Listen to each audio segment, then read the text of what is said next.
안녕하세요. 32강 시작하겠습니다. 지난 시간까지 비판적 실제주의의 존재론에 대해서 논의를 했습니다. 오늘은 밀접한 게 관련된 이론적 문제를 논의하겠습니다.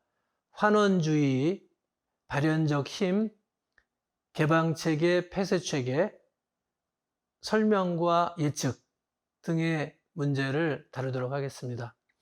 우선 그림을 보시면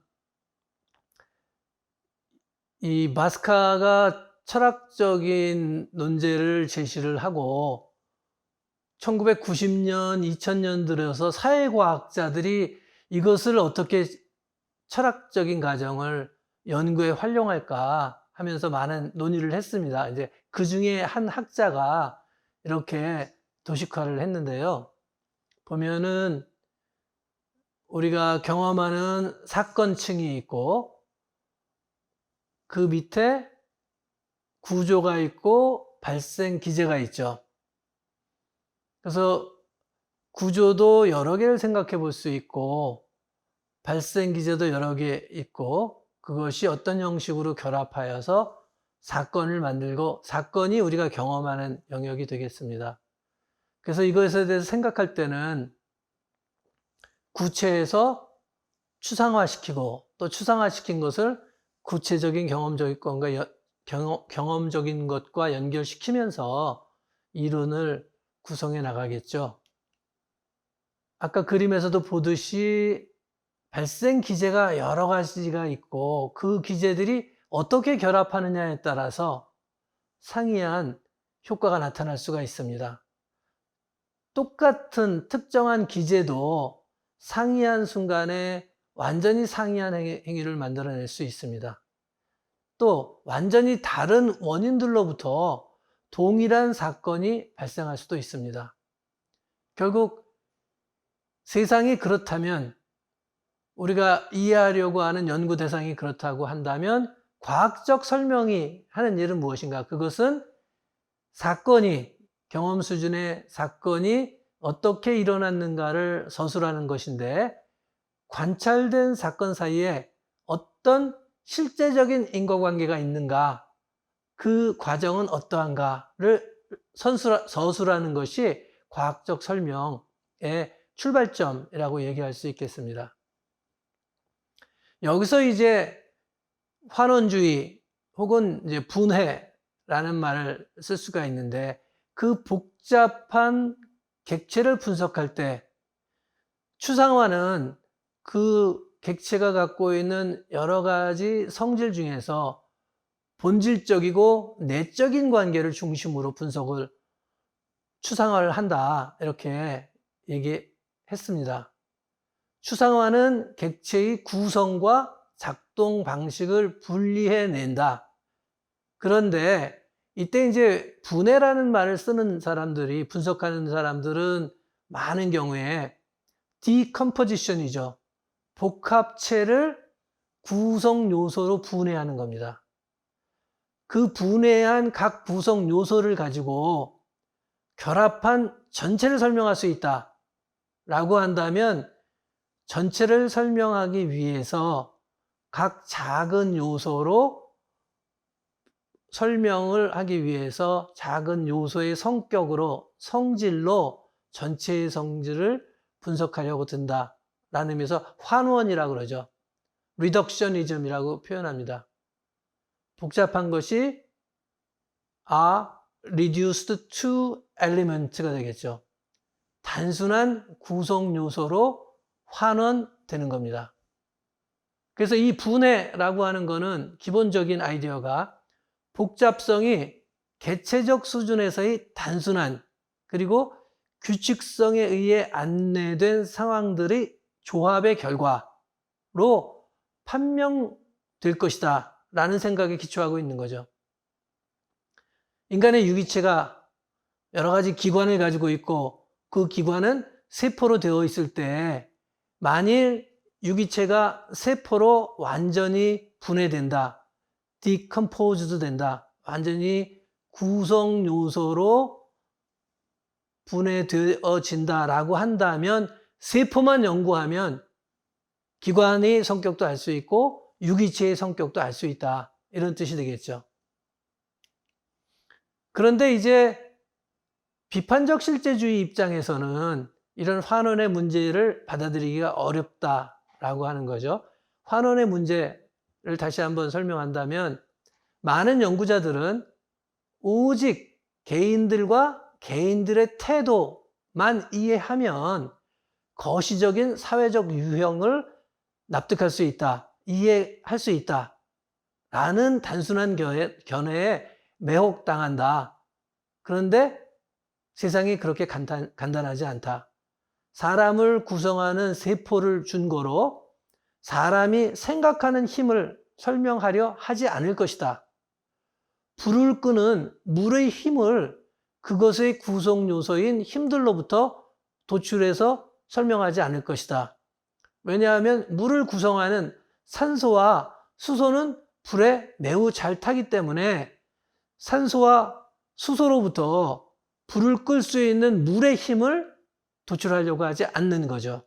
그러나 환원이 가능하다고 생각하는 사람들은 산소와 수소를 잘 연구하면 물이라는 힘을 알 수 있다는 거죠. 불에 잘 타는 그 두 요소가 어떤 식으로 결합을 해서 물이 됐는데 불에 잘 타는 게 아니라 불을 끌 수 있는 힘이 나온다 라고 보는 게 환원주의입니다. 대상을 층위가 있다. 대상이 구성 요소가 그 다음 단계로 갔을 때 다른 속성을 지닌다. 세포가 모이고 모여서 호흡기, 세포가 모이고 모여서 소화기, 기관을 구성했을 때 세포로서는 알 수 없는 호흡기의 성질이 있다면 환원을 해서는 안 되겠죠. 그죠? 특히 사회현상의 경우에는 사회현상은 개인들 속에 표현되는 방식을 통해서 연구를 하는데 부분과 전체의 관계가 이렇게 환원에 의해서 규정될 수 있는가? 비판적 실제론의 경우에는 세계는 분화되어 있고 구조화되어 있고 층화되어 있다고 봅니다. 따라서 인간을 설명하기 위해서 인간을 움직이는 가장 기본적인 밑바닥 층위에서 물리적 기제, 그것의 화학적 기제, 생물학적 기제, 심리적 층위, 또 사회적 층위, 이렇게 인간 사회가 여러 가지 층위를 갖고 있다라고 생각을 한다면 인간의 생리적인 화학적인 작용을 이해한다고 해서 제가 생각하고 사유하고 성찰하는 것을 설명할 수 있겠는가? 그렇게 보는 것은 상당히 문제가 있다라고 하는 건데 가장 큰 이유가 소위 발현적 힘이라고 하는 거죠. 발현성, 어떤 사람들은 뭐 창발성이라고도 번역을 하죠. 왜냐하면 창발, 새롭게 만들어진 구성 요소에 없는 새로운 힘이 나타난다. 그래서 창발성 이렇게 번역을 하는데 보다 더 많이 쓰이는 것은 발현적 힘입니다. A와 B가 합쳐져서 새로운 힘이 나타난다 이런 얘기죠. 사회를 분석할 때 이게 굉장히 중요하다. 방금 말씀드렸죠. 세계가 층화되어 있다면 우리는 층위를 올라가는 상향 운동을 하면서 각각의 새로운 층위가 그 밑의 층위들의 힘과 기제들에 의해 형성된다는 점을 보게 된다. 그런데 이 새로운 층위는 기저적 층위들로는 환원될 수 없는 완전히 새롭고 독특하며 질적으로 상이한 것을 나타낸다라고 이론적으로 전제를 하는 겁니다. 이론적으로 가정을 하는 겁니다. 이론적으로 요청을 하는 겁니다. 이런 새롭고 독특한 발생, 이 출발점을 예컨대 발현이라고 그러고 발현적 속성, 발현의 힘 이렇게 표현합니다.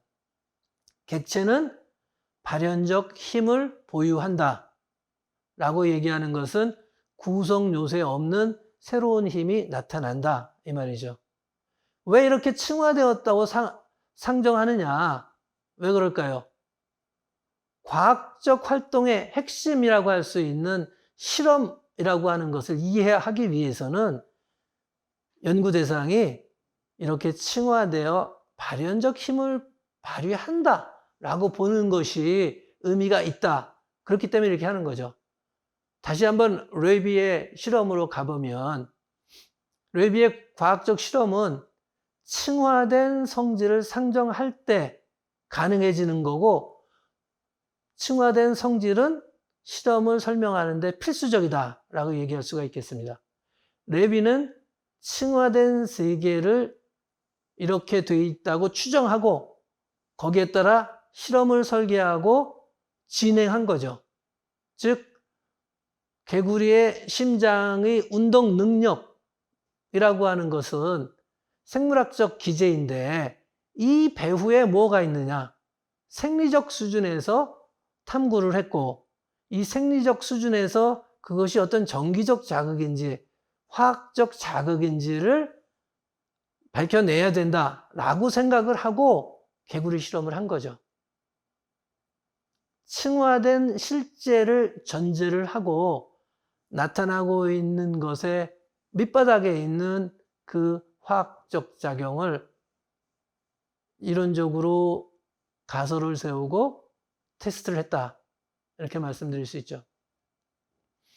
그 다음에 이제 또 관련된 문제가 이제 개체주의와 전체주의, 방법론적 개체주의, 방법론적 전체주의라고 표현을 합니다. 영어로는 individualism 혹은 holism 이렇게 표현하는데 정치학적으로 표현한다면 개인주의고 전제주의, 전체주의를 뜻하지만 방법론적 개인주의는 이제 다른 의미죠. 발현적 속성은 객체들이 내적인 필연적 관계를 갖고 있고 서로 의존하며 존재하고 서로의 행사하는 힘들이 일정한 방식의 조합에 의하여 규정되어진다. 그때 어떤 독특한 힘이 나타난다 하는 거죠. 그런데 이 발현적 속성이 개체의 속성으로 설명 가능하다. 환원주의죠. 개체를 설명 가능하다라고 보는 의미에서 이거는 방법론적 개체주의라고 얘기를 합니다. 비판적 실제주의는 여기에 반대하죠.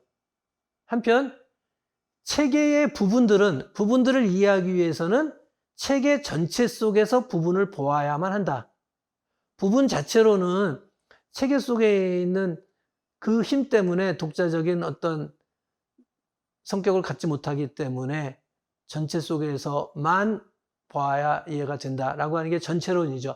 이것도 환원주의라고 할 수 있습니다. 전체론적 환원주의죠. 이것도 비판적 실제론에서는 반대하는 거죠.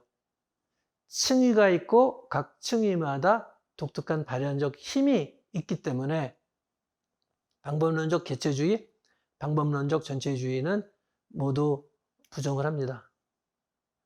또 하나 이제 생각해야 될 것 중에 하나가 개방체계와 폐쇄체계입니다. 우리가 설명하려고 하는 현상이 모든 주변에 있는 것과는 완전히 고립된 상태에 있다라고 보고 그것만 연구하면 그 대상의 움직임을 잘 이해할 수 있다라고 하는 것은 이제 폐쇄체계를 가정하는 거고요. 우리가 연구하는 그 대상은 외적인 것과 굉장한 어떤 정도의 관계를 맺고 있기 때문에 그 관계를 배제한다면 우리는 그 대상을 제대로 이해할 수 없다라고 하는 게 이제 개방 체계죠.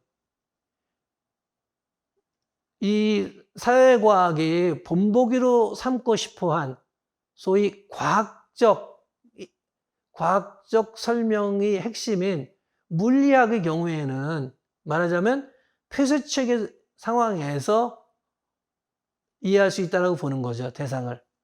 원자와 전자가 자기 안에서 막 움직여 나갈 때 원자 외적인 것을 고려하지 않고 원자 안에만 들여다봐도 원자와 전자를 이해할 수 있다라고 하는 건 폐쇄체계인데, 인간 사회라고 하는 것은 로빈슨 크루소가 존재할 수 없는 것처럼 굉장히 복합적인 상황에 놓여 있죠.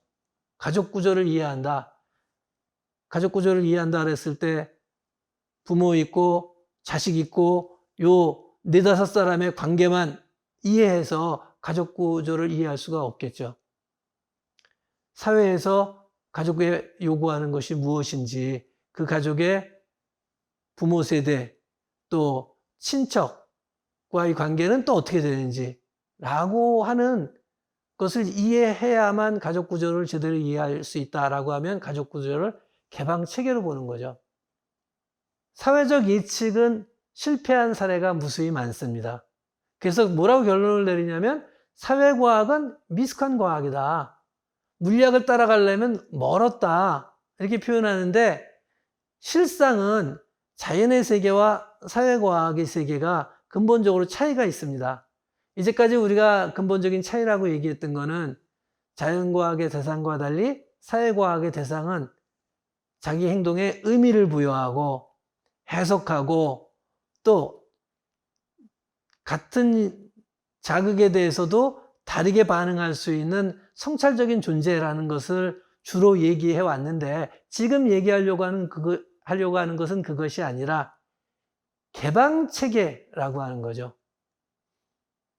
이런 질문을 할 수가 있어요. 자연과학의 법칙이 일어나려면 세계는 어떠해야 하는가? 답, 세계는 폐쇄체계여야 한다. 개방체계라고 한다면 법칙이라고 하는 것이 일어날 개연성은 높겠지만 많은 다른 요소의 영향을 받기 때문에 예측된 대로 법칙이 예측한 대로 일어나지 않는 거죠. 우리가 비판적 실제주의의 존재론에 따라서 인과적 힘을 얘기를 하고 법칙을 얘기를 하면서 법칙은 경향성으로 이해해야 한다라는 말을 했습니다. 이런 방향으로 이런 일이 일어날 개연성이 매우 높다. 조건에 따라서 일어날 수도 있고 일어나지 않을 수도 있다라고 얘기를 했습니다. 그 조건이라고 하는 것은 뭐냐면 우리가 분석하려고 하는 것의 외부적인 상황이죠. 개방체계란 뜻입니다. 폐쇄체계란 다시 정리해보면 실제의 발생 기제들이 고립된 채 다른 기제들과 무관하게 작동할 수 있을 때 나타나는 거죠. 폐쇄체계를 가능케 하는 두 가지 조건이 있습니다. 내적 조건과 외적 조건. 내적 조건으로는 기제들이 일관되게 작동하려면 인과적 힘들을 가지고 있는 객체들의 아무런 변동이나 질적 변이도 일어나지 않아야 한다. 사람은 시간이 지날수록 다르게 하지만 전자는 시간이 지나도 똑같이 움직이겠죠. 내적 조건을 충족하는 겁니다. 외적 조건. 결과가 규칙적이려면 인과 기제들과 환경 속에 있는 기제들 사이의 관계가 일정해야 된다.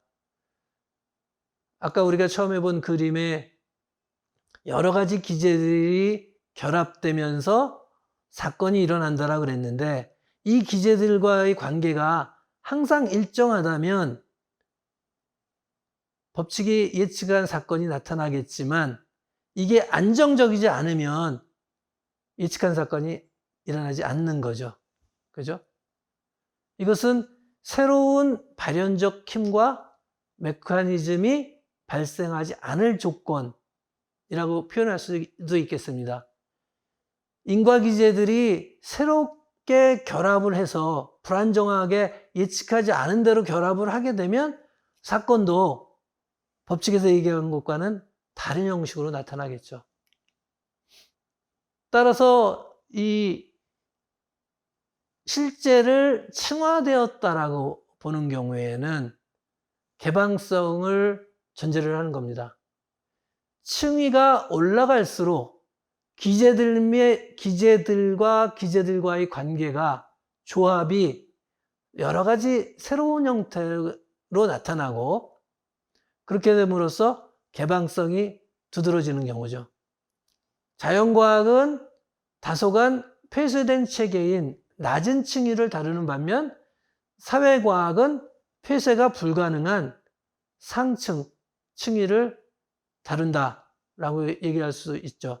이런 폐쇄 가능성의 차이로 인해서 자연과학은 높은 예측성, 거기에 따른 기술적인 성취를 했다면, 사회과학의 경우에는 하나의 법칙이라고 하는 것이 하나의 경향성이고, 주어진 그때그때의 조건에 따라서 매우 다른 답이 나오기 때문에 사회과학적 예측을 바탕으로 특정한 정책 조치를 취했다라고 해도 원하는 결과를 얻지 못할 수가 있습니다.